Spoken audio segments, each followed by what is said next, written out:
If you spend any amount of time online, it probably feels like everyone is fighting about politics, culture, identity, you name it. Everything seems to turn into an argument, and those arguments escalate very quickly. What is strange though is that most people don't actually spend their days thinking deeply about politics. They have jobs, families, bills, they are tired. And yet, disagreement feels more intense than ever, more personal and more moralized. It's not just that people disagree, it's that disagreement now feels like a threat, and the usual explanations don't fully explain it. People often say this is because of social media, or because of bad actors, or because one side has just gone completely insane, depending on which side you ask. But if those explanations were sufficient, then just turning off your phone should make everything feel better. And for most people, I think it doesn't. Something more has changed in how disagreement works. Politics used to be about arguments over policies.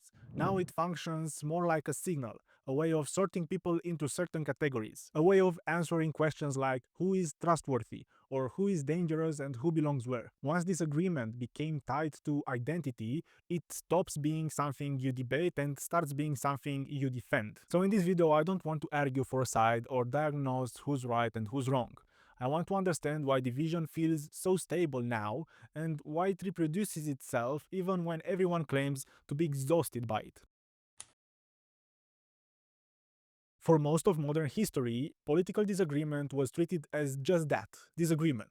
You could argue about taxes, foreign policy, or labor laws without those arguments fully defining who you were as a person. Politics mattered, but it wasn't usually the primary lens through which people interpreted each other. Well, that's no longer the case. Today, political positions function less like opinions and more like identity markers. They tell people what kind of person you are, what you value, who you associate with, and increasingly, whether you can be trusted or not. People began to cluster, not just by party, but by education, geography, religion, media habits, and cultural taste.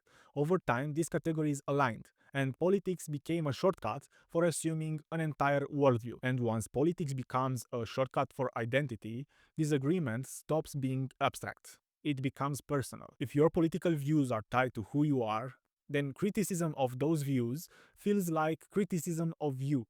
And at that point, defensiveness becomes rational. Not because you are irrational or angry, but because identity is something humans are wired to protect. This is why conversations that begin calmly can escalate so quickly. They aren't really about the issue on the surface. They are about what the issue implies. So there is another important shift layered on top of identity: moralization. Political disagreements aren't framed as different approaches to shared problems, but as conflicts between right and wrong, good and evil, progress and regression.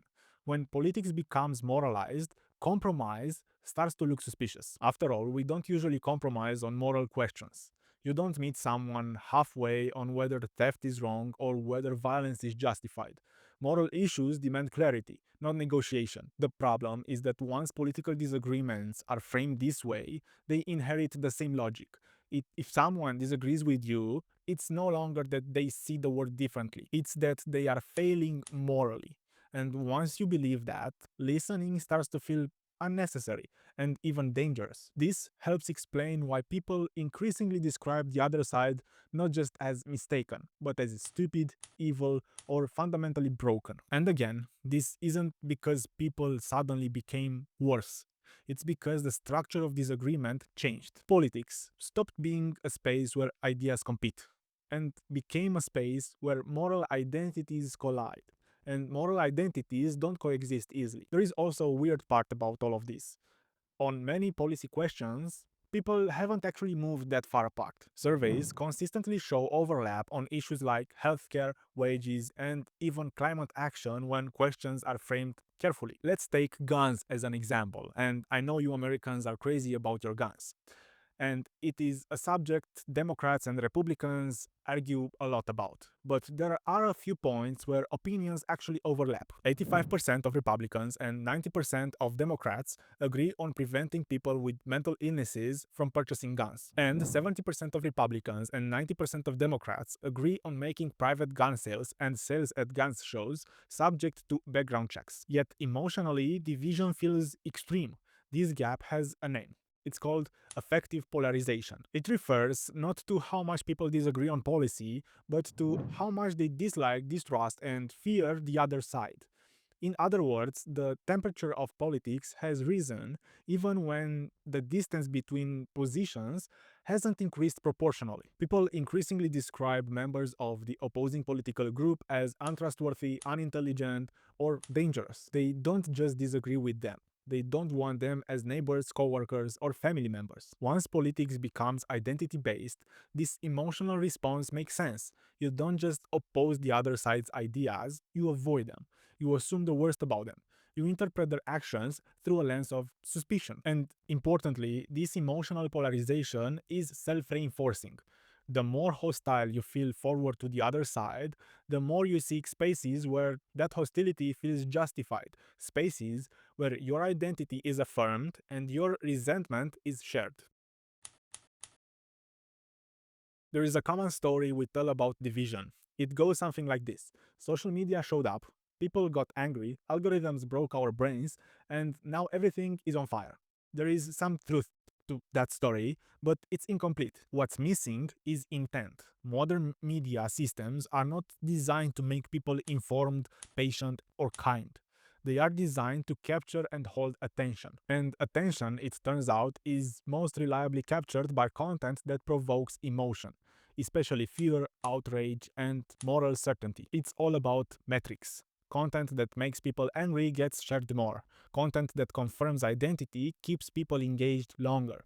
Content that frames the world as a battle between good and evil simplifies decision making. Over time, the system learns this, and once it learns it, it keeps repeating the lessons. Division isn't an unintended side effect of these platforms, it's an efficient outcome. There is another comforting belief we tend to fall back on: that division exists because people are trapped into echo chambers, and that if we could just expose them to the opposing views, things would calm down. This seems reasonable, but it's also mostly wrong. In practice, exposure to opposing political views often backfires. Instead of softening positions, it can harden them. When people encounter disagreement in environments that are hostile, they don't interpret it as an opportunity to learn.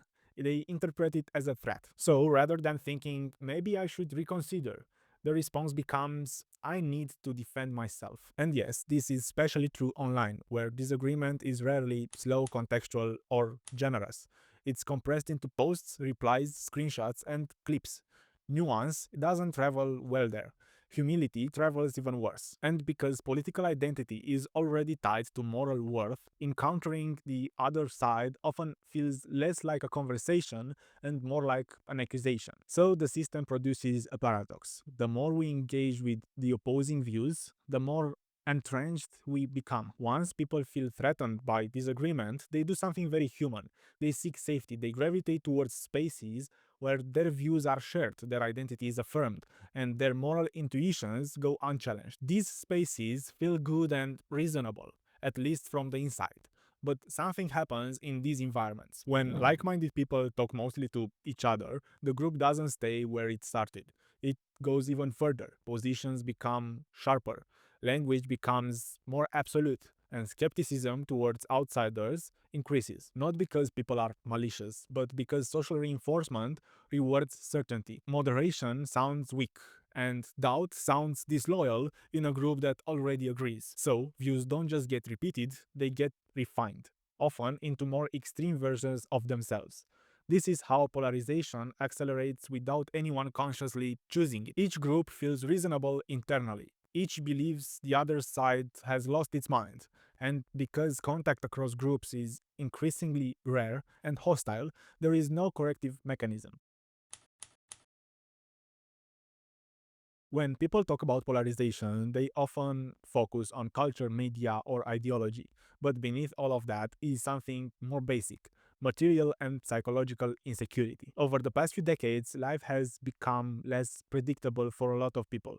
Jobs feel more fragile, housing feels out of reach, Healthcare feels expensive and confusing, and the future feels harder to plan for. When insecurity rises, people don't just worry more, they start thinking differently. In stable conditions, disagreement is tolerable.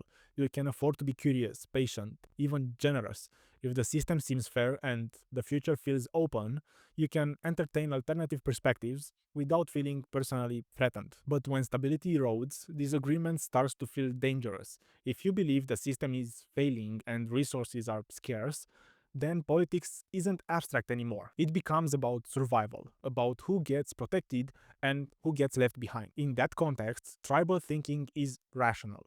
You want clear boundaries, clear enemies, clear explanations, and you want to know who's on your side. Another shift has happened alongside insecurity: the erosion of institutional trust.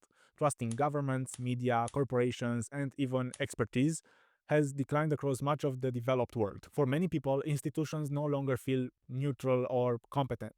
They feel distant and captured. When trust in institutions collapses, people don't stop needing explanations. They just stopped accepting official ones. So they turn elsewhere. They turn to communities that feel authentic, to voices that sound certain, to narratives that explain why things feel broken and who's responsible. And this is where identity becomes especially powerful. If you can't trust institutions, you trust people who seem like you, people who share your experiences, your frustrations, and your language. At this point, facts alone can't fix division, because division isn't about facts anymore. And now, here is the part that's hardest to accept. Even when polarization makes people miserable, it offers meaning in return. In a confusing, unstable world, polarized identities simplify things. They tell you who you are, what you believe, and who to blame. They offer moral clarity when the system feels opaque. And this clarity is emotionally rewarding. And once people have organized their sense of self around that framework, letting go becomes costly. To depolarize wouldn't just mean changing opinions. It would mean questioning identity, community, and moral status. That's why people often cling to division even when they claim to hate it. And until the underlying conditions changed, insecurity, mistrust, fragmentation, polarization will continue to feel less like a pathology and more like a reasonable response. Now, I've got something really important to ask you if you're still here. Please give this video a like so other people could find it. It helps more than you think. And if you enjoyed the subject, consider subscribing to the channel because there are more videos coming. Thanks and see you in the next one.